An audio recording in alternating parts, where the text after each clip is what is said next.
छत्रपती संभाजीनगरमध्ये ठेवीदारांना आकर्षक व्याजाची हमी दाखवून कोट्यावधींच्या ठेवी हडपण्याचं सत्र सुरूच आहे। Chhatrapati multi-state cooperative credit society घोटाळा झालाय।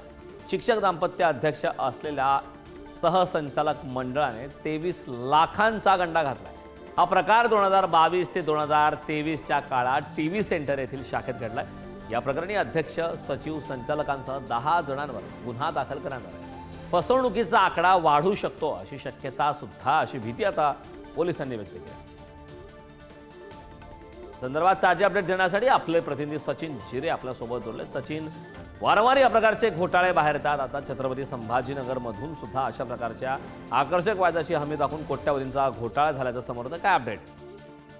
निश्चितच अशा पद्धतीच्या अनेक घटना या छत्रपती संभाजीनगरमध्ये झालेल्या आहे। ही 10वी मल्टी कोऑपरेटिव्ह स्टेट बँक आहे, ज्यामध्ये हा अशा पद्धतीचा घोटाळा होता। यापूर्वी आपण आदर्श घोटाळा पाहिला, ज्ञान राधा मल्टी स्टेट घोटाळा पाहिला, असे अनेक घोटाळे या ठिकाणी झालेले आहेत। हा 10वा घोटाळा आहे।